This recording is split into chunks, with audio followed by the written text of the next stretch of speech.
মনি আর বুবলি যেন এখন একবারে মুখোমুখি লড়াইয়ের মধ্যে আছে। কেউ কাউকে ছায়াও দেখতে চায় না, এবং সোশ্যাল মিডিয়া একজন আরেকজনকে নিয়ে যেভাবে লেখালেখি করলা, মানে তুমি জবাব দিলা, পরিমণি বললো তুমি ওর মতো করে ম্যাচিং করে সবকিছু করছো, এটা কি শরীফুল রাজের সাথে অভিনয় করছো বলেই পরিমণির ঈর্ষা? আমি আসলে জানি না, এই প্রশ্নটা আমারও কেন, কারণ পরিমণির সাথে ওর সাথে হয়েছে কি, আমার হয়তো বা দু একটা প্রোগ্রামে দেখা হয়েছে, হাই হ্যালো এই কেমন আছি, এবং খুব সুন্দর একটা মিষ্টি একটা রিলেশনশিপ ছিল। হঠাৎ করে যেটা হয়েছে যে আসলে এই যে আমি আরেকটা যে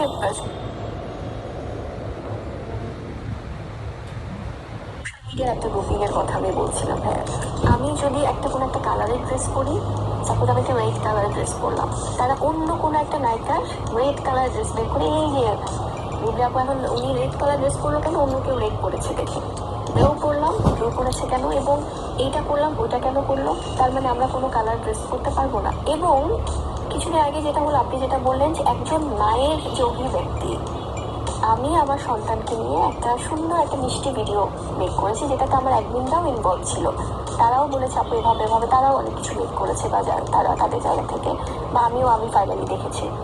সব কিছু মিলিয়ে হয়েছে কি, মায়ের আবেগ, মায়ের টোন, মায়ের ভাষা, আমি তোমাকে ভালোবাসি বাবা, এটা তো আমি এটাই বলবো। আজকের এই দিনে তুমি পৃথিবীতে এসেছিলে, এই কথাটা তো আমি এটাই বলবো। এবং আমি যখন বীরকে নিয়ে স্ট্রাগল করি 2020 সালে, আজ থেকে 4 বছর আগে বাবু ভাই, করোনা সেই সময়টা আমেরিকাতে স্ট্রাগল করছি আমরা, ওই সময়টাতে আমি এত কষ্টের মাঝে কিছু কিছু মোমেন্টস আমি রেখে দিয়েছিলাম, যেটা আমি বীরকে বড় হলে দেখাতাম যে বাবা এই সময়টা আমি আর তুমি ঠিক এভাবে এখানটাতে ছিলাম। সেটা তো আরো 4 বছর আগে আমি রেখেছি যে আমি এই জিনিসটা এভাবে আনবো, হ্যাঁ, বা এভাবে আমি সুন্দর করে আমি প্রকাশ করবো ওর জন্য, যে ও যেন কখনো ফিল করে, বা আমার মায়ের আবেগ থেকে। তো সেখানে যদি কোনো কিছু মিলে যায় কোথাও, সেটা নিয়ে কেউ কটাক্ষ করে একটা স্ট্যাটাস দেওয়া বা একটা হাসি তামাশা করা, এটা না খুব দুঃখজনক। কেউ কেউ বলার চেষ্টা করছে যে শরীফুল রাজের সাথে যেহেতু পরিমণির এখন ঝামেলা চলছে, পরি ডিভোর্স দিয়ে দিয়েছে, সে কারণে রাজের সাথে বুবলি যে সিনেমাটা মুক্তি পাচ্ছে, এটা পরি ভালোভাবে নিচ্ছে না, এবং এখানে একটা কোনো কারণ ঝামেলা থাকতে পারে। তুমি কি এটা মনে করো কিনা? আমি আসলে এটা জানি না, বিকজ ওর সাথে যেহেতু আমার কোনো প্রবলেম কখনোই ছিল না, ওদের সবার সাথে আমার খুব ভালো সম্পর্ক, কিন্তু কেন ওরা বা ও বা আবার এর মধ্যে আবার অনেকে অনেক মানে আমাদের নায়িকাদের জায়গা থেকে অনেকে আরেকটা উস্কানিমূলক কিছু দেয়, তো তাদের সাথে আমার বুবলির তো কখনোই কোনো কিছু নাই, কোনো সমস্যা নেই। তুমি কি মনে করো কেন ওরা করে কোনো হাত থাকতে পারে? এটা আসলে আমি কোনো মন্তব্য করতে চাই না, কিন্তু আমার কাছে মনে হয় যেহেতু ওদের সাথে আমার ব্যক্তি কোনো সমস্যা নেই, এবং আপনি যেটা বললেন যে শরীফুল রাজের সাথে কাজ করার জন্য কিনা, আমি জানি না আসলে ওর সাথে তো আমরা কয়েকটা এখানে কাজ করছি। পরি কি তোমার ফেসবুকে ফ্রেন্ড? না না না। অপু কি তোমার ফেসবুকে ফ্রেন্ড? শাকিব খান কি তোমার ফেসবুকে ফ্রেন্ড? ফেসবুক নেই ওনার, আমি যতদূর জানি শুধু অফিসিয়াল পেজ আছে শাকিব খানের। তাহলে তোমার স্ট্যাটাস ওরা কিভাবে দেখো, ওদের স্ট্যাটাস কিভাবে দেখো? ওই যে আমি জানি না আসলে, যেমন তার মানে এখানে কেউ বায়া হয়ে তোমরা কি আগে কখনো ফেসবুকে ফ্রেন্ড ছিল? না না না, কখনোই ছিল না। আরেকটা আলোচনা আসতো যে রায়হান রাফির সাথে তোমার একজন অ্যাফেয়ার চলছে, এবং রায়হান রাফিকে নিয়ে তোমার তোমার রায়হান রাফিকে তোমার মারধর করছে, এবং তোমার মির্জা তোমাদেরকে তার ফ্ল্যাটেই পেয়েছিল তোমাকে সিনেমার স্ক্রিপ্ট শোনানোর জন্য, যে কারণে রায়হান রাফির সাথে তোমার কোনো কাজ করা হচ্ছে না। এর কোনো সত্যতা আছে কি? সবচেয়ে বড় দেখা, এটাও আর একটা মিথ্যা কথা, মানে কত যে মিথ্যা এখানে আছে ভাইয়া। এবং আমি যদি সামনাসামনি, আমি কখনো যদি আমার কাছে মনে হয় যে আসলে প্রত্যেকটা জিনিসের তো সিসি ক্যামেরা আছে, তাই না ভাইয়া?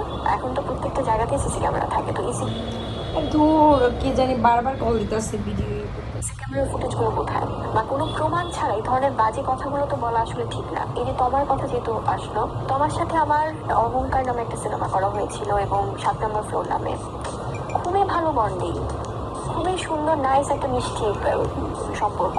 এই যে আমি যেখানে যেখানে কাজ করতে যাচ্ছি, সবগুলোতেই একটা টিম বা একটা কেউ, এটা হয় কি, এটা তাদের মধ্যে বিষ ছড়াচ্ছে। কেমন লাগে শুধু কল দিতেছে। হয়তো বা এটা তোমাকে ব্রেন ওয়াশ করা হচ্ছে, বা পরীকে করা হচ্ছে, বা পূজাকে করা হচ্ছে।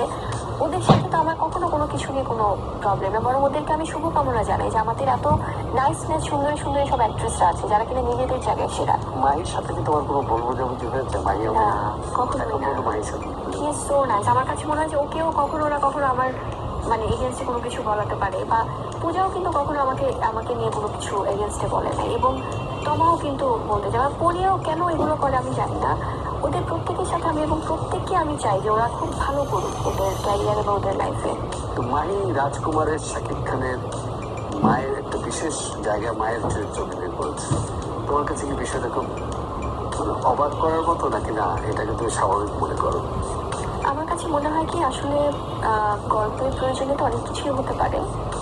সেক্ষেত্রে হয়তো পরিচালক সেভাবে ভেবেছেন, বা ওদের টিমটা হয়তো সেভাবে ভেবেছে, বাট গল্পের প্রয়োজনে তো অনেক কিছুই হয়। বলার কথায় অনেক কথাই হলো। বৌদি খুব ধৈর্য ধরে আমার কথাগুলো অন্তত অনেক ভালো উত্তর দিয়েছে আমি মনে করি।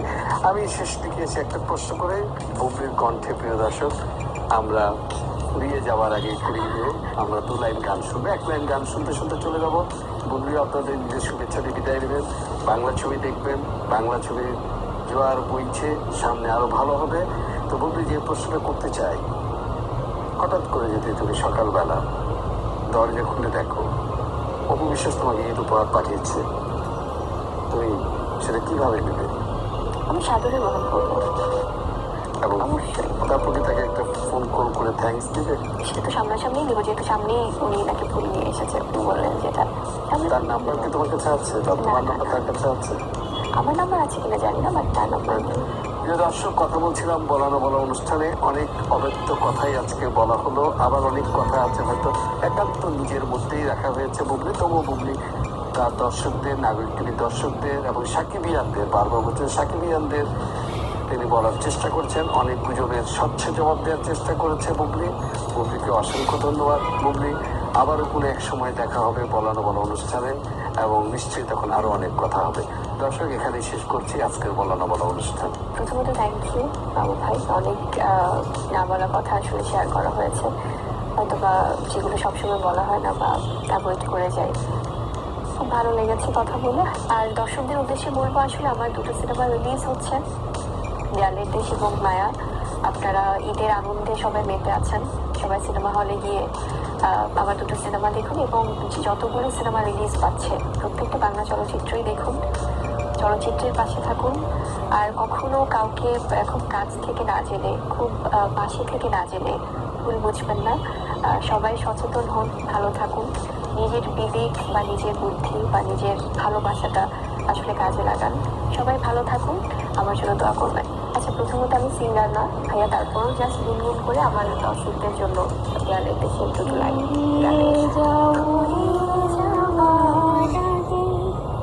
আমায় ঘুরিয়ে নিও, ঘুরে যাবার আগে আমায় ঘুরিয়ে নিও, বেঁচে যাওয়া ভালোবাসা আমার জন্য রেখে দিও, প্রিয় বেঁচে যাওয়া ভালোবাসা আমার জন্য রেখে দিও।